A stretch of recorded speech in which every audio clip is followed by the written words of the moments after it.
warahmatullahi wabarakatuh. Hello my student, how are you today? Welcome back to Najla in Biology. Now, kita masuk pada materi metabolisme, di mana di dalamnya ada anabolisme dan katabolisme.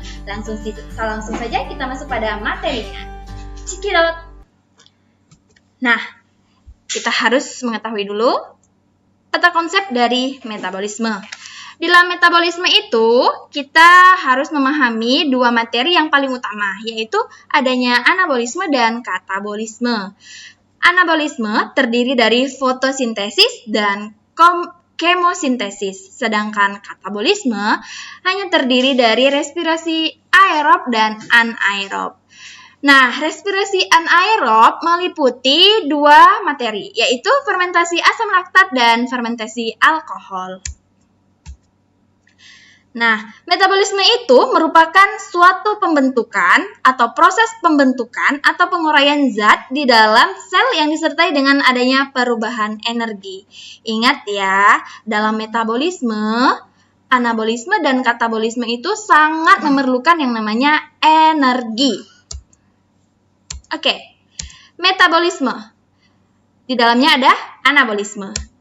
Nah, contoh dari anabolisme dalam proses pembentukannya itu ada fotosintesis, kemosintesis lemak, komosintesis, sintesis lemak, dan sintesis protein. Sedangkan katabolisme dalam proses penguraiannya hanya ada fermentasi dan respirasi sel.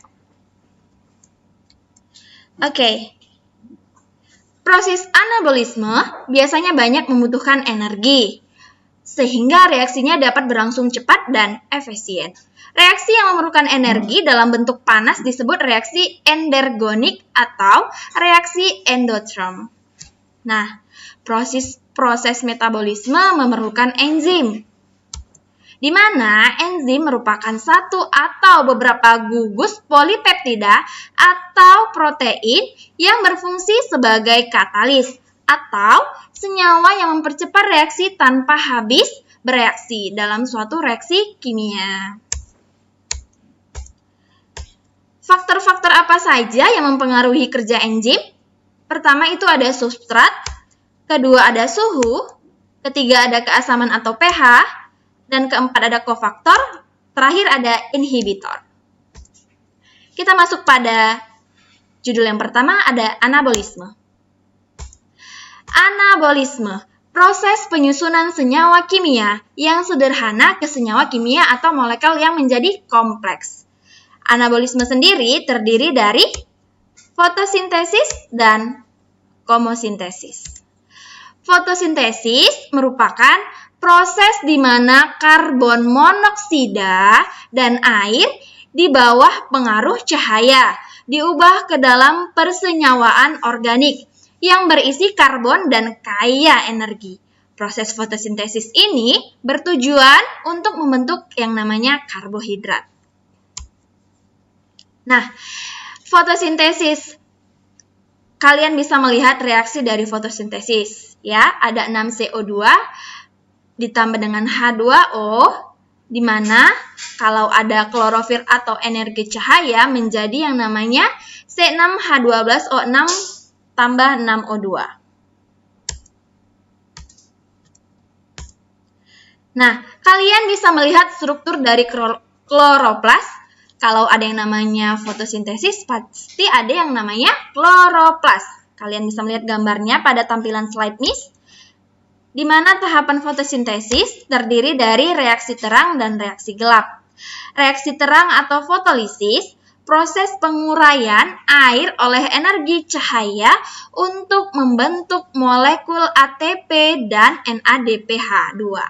Sedangkan reaksi gelap atau fiksasi CO2 atau siklus Kelvin-Benson, proses pengikatan karbon dioksidanya atau CO2 oleh ribulosa bifosfat atau molekul gula 5C dan selanjutnya akan membentuk gula 6C.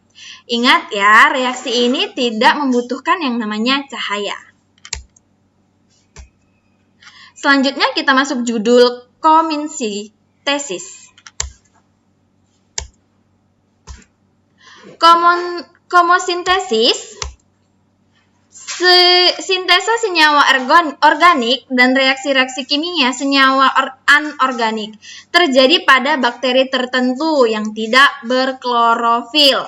Nah, di mana bakterinya? Yang pertama itu ada bakteri sulfur, bakteri besi atau fero, bakteri N, nitrosomon atau nitrococcus. Nah, di sini kalian bisa melihat resum dari anabolisme. Adanya fotosintesis, di mana fotosintesis itu terdiri dari fotolisis atau siklus elektron atau reaksi Hill, kemudian fiksasi CO2 atau siklus Kelvin. Nah, terakhir, thank you for watching, dan jika ingin ada yang dipertanyakan atau tidak paham, kalian bisa langsung menghubungi kontak person Miss. Untuk tugas dan soal kuisnya, kalian bisa langsung datang ke website e-learning Biologi SMA Namira. Sekian pertemuan kita hari ini. Thank you for watching. Assalamualaikum warahmatullahi wabarakatuh.